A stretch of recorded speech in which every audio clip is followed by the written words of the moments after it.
नमस्कार, राष्ट्रबोध से मैं पवन केसवानी। भारतीय जनता पार्टी का अगला राष्ट्रीय अध्यक्ष कौन होगा, ये एक बड़ा प्रश्न राजनीतिक गलियारों में खूब चर्चा में है। बहुत जल्दी भारतीय जनता पार्टी जब अपना अगला यानी नया राष्ट्रीय अध्यक्ष बनाने जा रही है, तो ऐसे माहौल में कुछ मीडिया रिपोर्ट सामने आई है जिसमें संघ यानी राष्ट्रीय स्वयंसेवक संघ की भावनाओं को प्रस्तुत किया गया है। मैं यह स्पष्ट कर दूं, संघ अपनी ओर से कई बार इस बात का खंडन कर चुका है कि भाजपा के राष्ट्रीय अध्यक्ष की चयन में उनकी नियुक्ति के लिए संघ से जब राय मांगी जाती है तभी संघ अपनी बातों को रखता है, लेकिन अंदर खाने की कुछ बातें हैं जिसे अलग अलग मीडिया रिपोर्ट अपने ढंग से प्रस्तुत करती रहती है। मामला बहुत नाजुक है। जैसा कि 2024 में भारतीय जनता पार्टी बहुमत से कहीं पीछे छूट गई, तो वहां राष्ट्रीय स्वयंसेवक संघ की विचारधारा या प्रतिबद्धता किस तरह से पहले से कहीं ज्यादा महत्वपूर्ण हो गई, जहां से राजनीति की दशा दिशा तय होती हो। 2024 के लोकसभा चुनाव परिणाम के बाद ये माना गया सत्ता में पहले जैसे भाजपा का अजय दबदबा नहीं रहा। अब जब ये पार्टी गठबंधन की सरकार से चल रही है, तो ऐसे माहौल में आरएसएस का हस्तक्षेप और अधिक स्पष्ट और ज्यादा मुखर हो चुका है। इंडिया टुडे ने अपनी हाल की एक रिपोर्ट में बताया है कि आरएसएस प्रमुख मोहन भागवत ने जो 75 पार वाली बात रखी है, दरअसल वो भाजपा के लिए एक मैसेज है। संघ प्रमुख ने सत्ता में बढ़ती अहंकार की भावना और संवादहीनता की आलोचना की है। इसे सीधे तौर पर भाजपा के नेतृत्व के व्यक्ति केंद्रित मॉडल पर कटाक्ष माना जा रहा है। ऐसी कई रिपोर्ट आई जहां अपने अपने ढंग से संघ प्रमुख की टिप्पणी के मायने निकाले जाने लगे।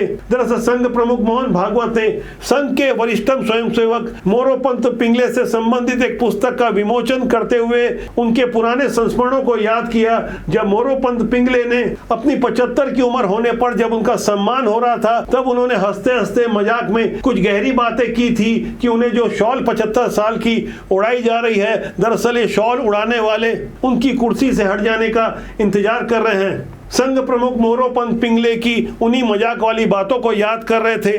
तब उन्होंने जो कहा तो उससे भारतीय जनता पार्टी के नए राष्ट्रीय अध्यक्ष के मुद्दे से जोड़कर बताया जाने लगा। ऐसे कुछ मीडिया रिपोर्ट में बताया गया कि आरएसएस को एक ऐसा अध्यक्ष चाहिए जो अपेक्षाकृत युवा हो, जो संगठन के साथ जुड़ा हो, वह केवल रणनीतिकार न हो बल्कि वैचारिक मार्गदर्शक भी हो। साथ ही संघ के बारे में यह भी बताया गया कि आरएसएस व्यक्ति प्रभुत्व नहीं बल्कि संगठन आधारित नेतृत्व की चाह रखता है। भाजपा का नया राष्ट्रीय अध्यक्ष कैडर से संवाद, फीडबैक को स्वीकार करने वाला और अंदरूनी लोकतंत्र को पुनर्स्थापित करने वाला कोई योग्य नेता हो। ऐसे पैमाने पर कौन सा भाजपा का नेता फिट बैठता है?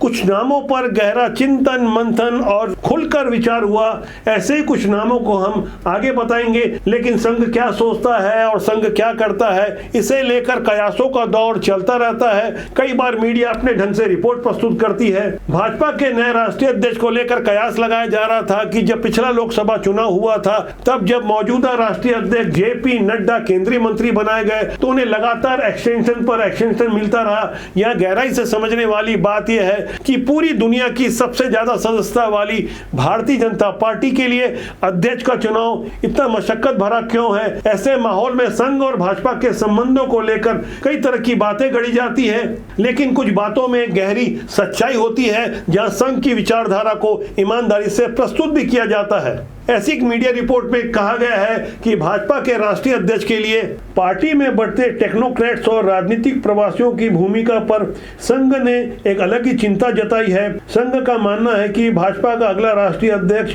तकनीकी नहीं बल्कि तपस्या से निकला हुआ नेता बने। भाजपा का नया राष्ट्रीय अध्यक्ष उन लोगों से जुड़ा हो जो शाखा, प्रांत प्रचारक और बूथ स्तर पर किए गए कामों को खूब समझता हो। उसकी वैचारिक स्पष्टता को भी ध्यान में रखा जाए। साथ ही समान नागरिक संहिता यानी यूसीसी, जनसंख्या नीति, सांस्कृतिक राष्ट्रवाद और शिक्षा सुधार जैसे मुद्दों पर उनके विचार भी स्पष्ट हों। भाजपा ने आज की तारीख में 36 में से 28 नए प्रदेश अध्यक्ष बना लिए हैं, लेकिन उत्तर प्रदेश, कर्नाटक, हरियाणा और गुजरात जैसे महत्वपूर्ण प्रदेशों में अभी तक नया प्रदेश अध्यक्ष नहीं बनाया गया है।